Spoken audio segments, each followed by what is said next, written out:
Good morning, good afternoon, good evening. Welcome to Raven's Readings. I do these readings twice a week from various classics.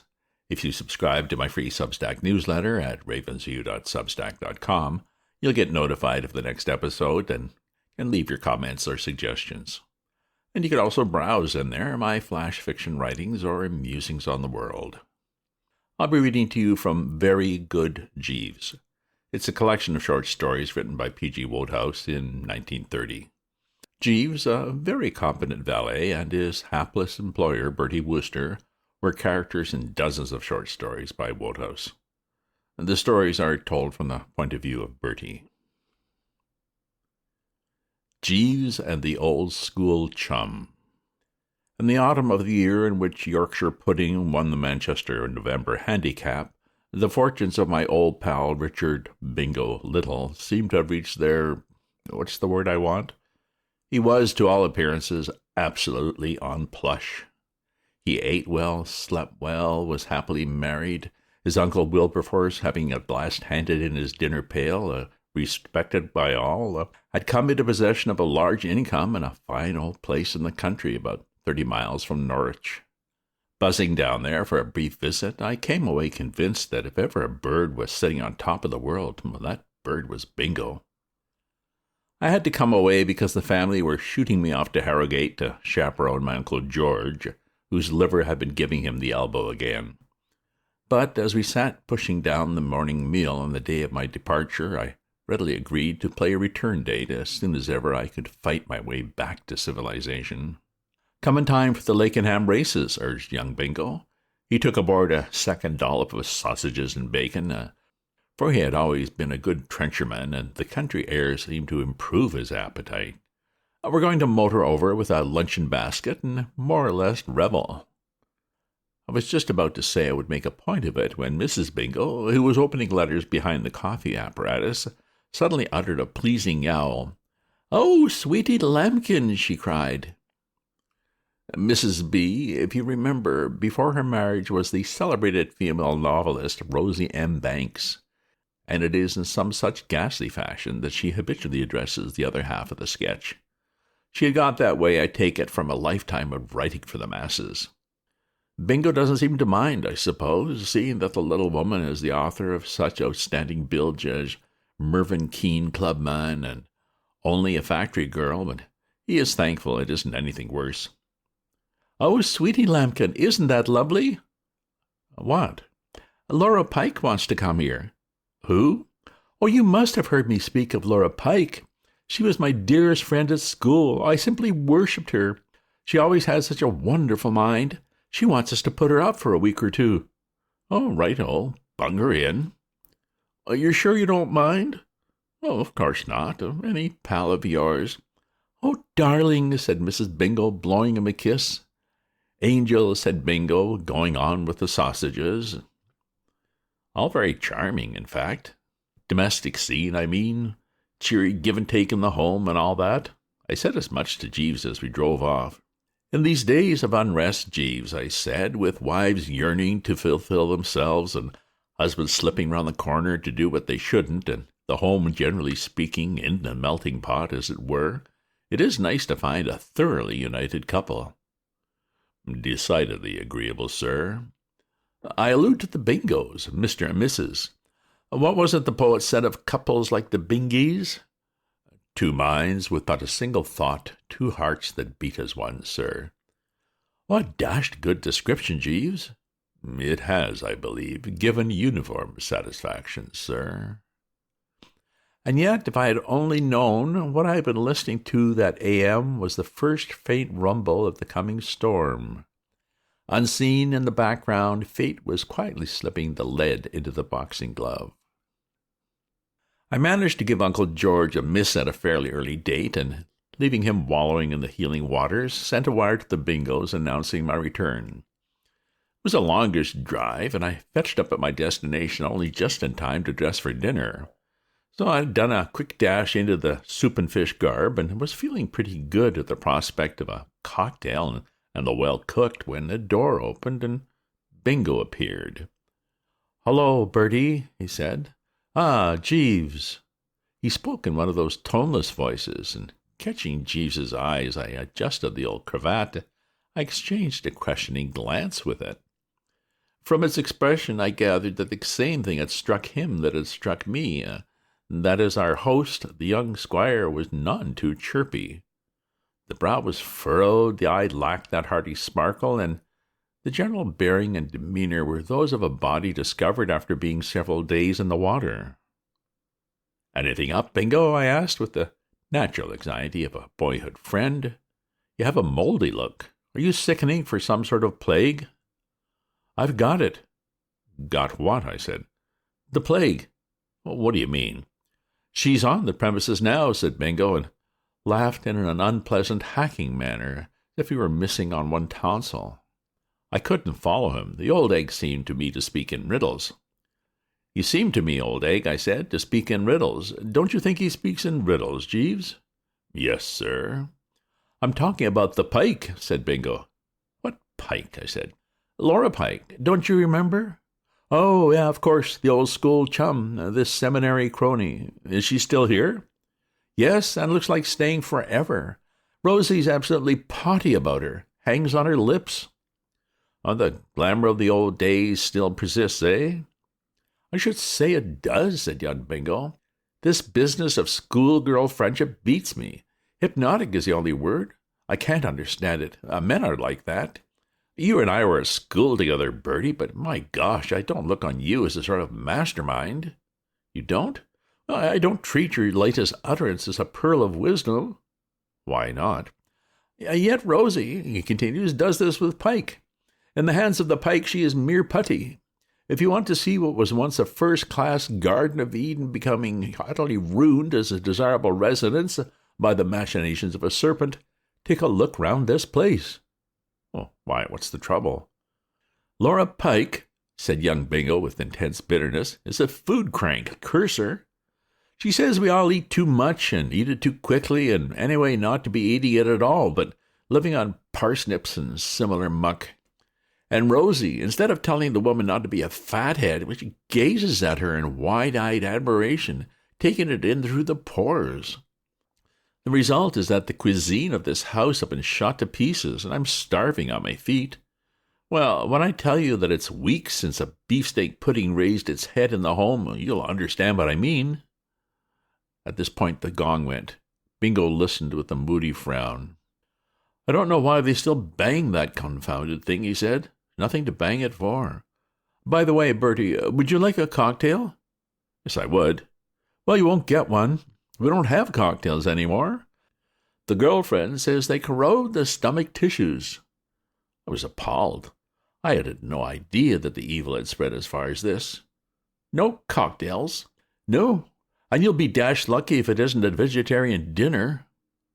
"Bingo," I cried, deeply moved, "you must act. You must assert yourself. You must just put your foot down. You must take a strong stand. You must be the master in the home." He looked at me. Long, strange look. "You aren't married, are you, Bertie?" "You know I'm not." "I should have guessed it anyway. Come on." Well, the dinner wasn't absolutely vegetarian, but when you'd said that, you'd said everything. It was sparse, meager, not at all the jolly, chunky repast for which the old Chum was standing up and clamoring after a long motor ride. And what there was of it was turned to ashes in the mouth by the conversation of Miss Laura Pike. In happier cirques, and if I had not been informed in advance of the warped nature of her soul, I might have been favorably impressed by this female at the moment of our meeting. She was really a rather good-looking girl, a bit strong in the face, but nevertheless quite reasonably attractive. But had she been a thing of radiant beauty, she never could have clicked with Bertie Wooster. Her conversation was of a kind which would have queered Helen of Troy with any right-thinking man. During dinner she talked all the time. It did not take me long to see why the iron had entered into Bingo's soul. Practically all she said was about food and Bingo's tendency to shovel it all down in excessive quantities and thereby adding the leaven to his stomach tissues. She didn't seem particularly interested in my stomach tissues, rather giving the impression that if Bertram burst, it'd be quite all right with her. It was on young Bingo that she concentrated as the brand to be saved from the burning. Gazing at him like a high priestess at the favorite, though erring disciple, she told him all the things that were happening to his insides because he would insist on eating stuff lacking in fat-soluble vitamins. She spoke freely of proteins, carbohydrates, and the physiological requirements of the average individual. She was not a girl who believed in mincing words, and a racy little anecdote she told about a man who refused to eat prunes had the effect of causing me to be a non-starter for the last 2 courses. "Jeeves," I said, on reaching the sleeping chamber that night, "I don't like the look of things." "No, sir." "No, Jeeves, I do not. I view the situation with concern. Things are worse than I thought they were. Mr. Little's remarks before dinner may have given you the impression that the Pike merely lectured on food reform in a general sort of way. Such, I find now, is not the case." By way of illustrating her theme, she points to Mr. Little as the awful example. She criticizes him, Jeeves. "Indeed, sir." "Yes, openly. Keeps telling him he eats too much, drinks too much, gobbles his food. I wish you could have heard a comparison she drew between him and the late Mr. Gladstone, considering them in the capacity of food chewers. It left young Bingo very much with the short end of the stick. And the sinister thing is that Mrs. Bingo approves. Are wives often like that? Welcoming criticism of the Lord and Master, I mean?" "They are generally open to suggestions with regard to the improvement of their husbands, sir." "Oh, that is why married men are wan, what?" "Yes, sir." I had had the foresight to send the man downstairs for biscuits, and I bit a representative specimen thoughtfully. "Do you know what I think, Jeeves?" "No, sir." "I think Mr. Little doesn't realize the full extent of the peril which threatens his domestic happiness. I'm beginning to understand this business of matrimony. I'm beginning to see how the thing works. Would you care to hear how I figured it out, Jeeves?" "Extremely, sir." "Well, it's like this. Take a couple of birds. These birds get married, and for a while all is gas and gaiters. The female regards her mate as about the best thing that ever came a girl's way. He is her king, if you know what I mean. She looks up to him and respects him. Joy, as you might say, reigns supreme, eh?" "Very true, sir." Then gradually, by degrees, little by little, if I may use the expression, disillusionment sets in. She sees him eating a poached egg, and the glamour starts to fade. She watches him mangling a chop, and it continues to fade. And so on, if you follow me, and so forth.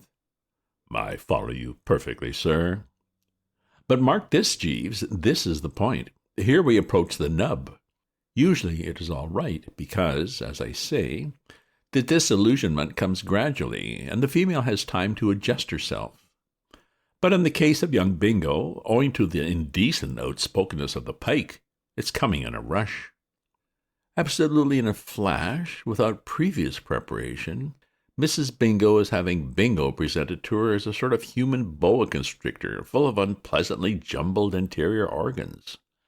The picture which the Pike is building up for her in her mind is that of one of those men you see in restaurants with 3 chins and bulging eyes and the veins starting out on the forehead. A little more of this and love must wither. "You think so, sir?" "I'm sure of it. No affection can stand the strain. Twice during dinner tonight, the Pike said things about young Bingo's intestinal canal, which I would have thought would have been possible in mixed company, even in this lax post-war era. Well, you see what I mean. You can't go on knocking a man's intestinal canal indefinitely without causing his wife to stop and ponder. The danger, as I see it, is that after a bit more of this, Mrs. Little will decide that tinkering is no use, and the only thing to do is to scrap Bingo and get a newer model." "Most disturbing, sir." "Yes, something must be done, Jeeves. You must act. Unless you can find some way of getting this Pike out of the woodwork, and that right speedily, the Holmes number's up. You see, what makes matters worse is that Mrs. Bingo is romantic. Women like her consider the day ill spent if they have not churned out 5,000 words of superfatted fiction, are apt even at the best of times to yearn a trifle. The ink gets into their heads. I mean to say, I shouldn't wonder if right from the start Mrs. Bingo hasn't had a sort of sneaking regret that Bingo isn't one of those strong, curt, empire-building kind of Englishmen she puts into her books, with sad, unfathomable eyes and lean, sensitive hands and riding boots. You see what I mean? Precisely, sir. You imply that Miss Pike's criticisms will have been instrumental in moving the hitherto unformulated dissatisfaction from the subconscious to the conscious mind. Once again, Jeeves, I said, trying to grab it off the bat, but missing it by several yards. He repeated the dose. Well, I dare say you're right, I said. Anyway, the point is, PMG, Pike must go. How do you propose to set about it? I fear I have nothing to suggest at the moment, sir. Oh, come, Jeeves. I fear not, sir. Possibly after I have seen the lady. Oh, you mean you want to study the psychology of the individual and what not? Precisely, sir. I don't know how you're going to do it. After all, I mean, you can hardly cluster round the dinner table and drink in the Pike's small talk. There is that difficulty, sir. Your best chance, it seems to me, will be when we go to the Lakenham races on Thursday. We shall feed out of a luncheon basket in God's air, and there's nothing to stop you hanging about and passing the sandwiches. Prick the ears and be at your most observant then, is my advice. Very good, sir. Very good, Jeeves. And meanwhile, dash downstairs and see if you can dig up another installment of these biscuits. I need them sorely. The morning of the Lakenham races dawned bright and juicy. A casual observer would have said that God was in his heaven and all was right with the world. It was one of those days you sometimes get latish in the autumn when the sun beams and the birds toot, and there's a bracing tang in the air that sends the blood beetling briskly through the veins. Personally, however, I wasn't any too keen on the bracing tang. It made me feel so exceptionally fit that almost immediately after breakfast I found myself beginning to wonder what there would be for luncheon. And the thought of what there probably would be for luncheon, if the Pike's influence made itself felt, lowered my spirits considerably. I feared the worst. I feared the worst, Jeeves, I said. Last night at dinner, Miss Pike threw out the remark that the carrot was the best of all vegetables, having an astonishing effect on the blood and beautifying the complexion. Now, I am all for anything that bucks up the Wooster blood, and also I would like to give the natives a treat by letting them look at my rosy glowing cheeks, but not at the expense of lunching on raw carrots. To avoid any ranny-gazoo, therefore, I think it would be best if you add a bit for the young master to your personal packet of sandwiches. I don't want to be cut short. Very good, sir. At this point, young Bingo came up. I hadn't seen him look so jaunty for days. I've just been superintending the packing of the lunch basket, Bertie, he said. I stood over the butler, and I saw that there was no nonsense. All pretty sound? I asked, relieved. All indubitably sound. No carrots? No carrots, said young Bingo. There's ham sandwiches, he proceeded, a strange soft light in his eyes, and tongue sandwiches, and potted meat sandwiches, and game sandwiches, and hard-boiled eggs, and lobster, and a cold chicken, and sardines, and a cake, a couple of bottles of Bollinger, and some old brandy. Oh, it has the right ring, I said. And if we want a bite to eat after that, of course we can go to the pub. What pub? Isn't there a pub on the course? There's not a pub for miles. That's why I was so particularly careful there should be no funny work about the basket. The common where these races are held is a desert without an oasis, practically a death trap. I met a fellow the other day who told me he got there last year and unpacked his basket and found that the champagne had burst and, together with the salad dressing, had soaked into the ham, which in its turn had got mixed up with the gorgonzola cheese and forming a sort of paste. He had had rather a bumpy bit of road to travel over. What did he do? Oh, he ate the mixture. It was the only course. But he said he could still taste it sometimes, even now. In ordinary circs, I can't say I should have been any too braced at the news we were going to split up for the journey in the following order: Bingo and Mrs. Bingo in their car, and the Pike in mine, with Jeeves sitting behind in the dickey. But things being as they were, the arrangement had its points. It meant that Jeeves would be able to study the back of the Pike's head and draw his deductions, while I could engage her in conversation and let him see what manner of female she was. I started, accordingly, directly we had rolled off, and all through the journey until we fetched up the course, she gave of her best. It was with considerable satisfaction that I parked the car beside a tree and hopped out. "You were listening, Jeeves?" I said. "Yes, sir." "A tough baby?" "Undeniably, sir." Bingo and Mrs. Bingo came up. "The first race won't be for half an hour," said Bingo. "We'd better lunch now. Fish the basket out, Jeeves, would you mind?" "Sir?" "The luncheon basket," said Bingo in a devout voice, licking his lips slightly. "The basket is not in Mr. Wooster's car, sir." "What?" "I assumed that you were bringing it in your own, sir." I've never seen the sunshine fade out of anybody's face as quickly as it did out of Bingo's. He uttered a cry. "Rosie!" "Yes, sweetie pie?" "The bunch, the lasket." "What, darling?" The luncheon basket." "What about it, precious?" "It's been left behind." "Oh, has it?" said Mrs. Bingo. I confess she had never fallen lower in my estimation. I had always known her as a woman with as healthy an appreciation of her meals as any of my acquaintance. A few years previously, when my Aunt Dahlia had stolen her French cook Anatole, she had called Aunt Dahlia some names in my presence which had impressed me profoundly. Yet now, when informed that she was marooned on a baldy prairie without bite or sup, all she could find to say was, "Oh, has it?" I had never fully realized before the extent to which she had allowed herself to be dominated by the deleterious effect of the Pike. The Pike, for her part, touched on even lower level. "Oh, it's just as well," she said, and her voice seemed to cut Bingo like a knife. "Luncheon is a meal better omitted. If taken, it should consist merely of a few muscatels, bananas, and grated carrots. It is a well-known fact," and she went on to speak at some length of the gastric juices, in a vein far from suited to any gathering at which gentlemen were present. "So you see, darling," said Mrs. Bingo, "you will really feel ever so much better and brighter for not having eaten a lot of indigestible food. It is much the best thing that could have happened." Bingo gave her a long, lingering look. "I see," he said. "Well, if you'll excuse me, I'll go off somewhere where I can cheer without exciting comment."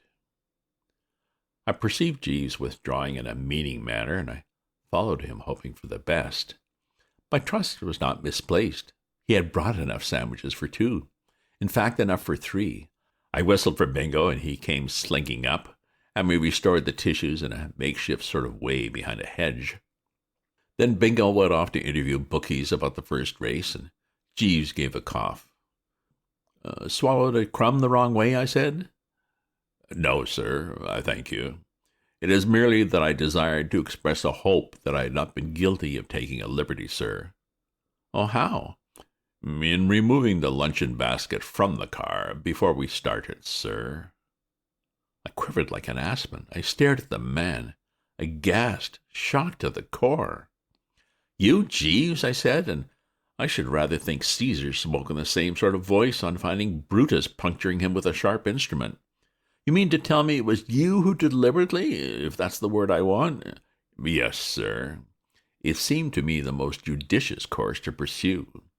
It would not have been prudent, in my opinion, to have allowed Mrs. Little, in her present frame of mind, to witness Mr. Little eating a meal on the scale which he outlined in his remarks that morning." I saw his point. "True, Jeeves," I said thoughtfully. "I see what you mean. If young Bingo has a fault, it's that, when in the society of a sandwich, he's apt to get a little rough. I've picnicked with him before, many a time and often. His method of approach to the ordinary tongue or ham sandwich rather resembles that of a lion, king of the beasts, tucking into an antelope.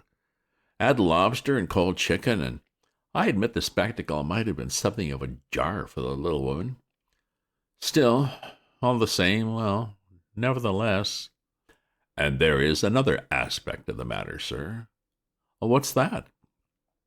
A day spent without nourishment in the keen autumnal air may induce in Mrs. Little a frame of mind not altogether in sympathy with Miss Pike's view on the diet. You mean hunger will gnaw and she'll be apt to bite at the pike when she talks about how jolly it is for the gastric juices to get a day off? Exactly, sir. I shook the head. I hated to damp the man's enthusiasm, but it had to be done. Abandon the idea, Jeeves, I said. I fear you have not studied the sex as I have. Missing her lunch means little or nothing to the female of the species. The feminine attitude toward lunch is notoriously airy and casual.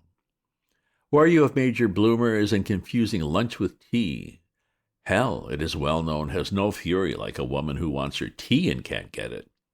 At such times, the most amiable of the sex become mere bombs which a spark may ignite. But lunch, Jeeves, no. I should have thought you would have known that, a bird of your established intelligence.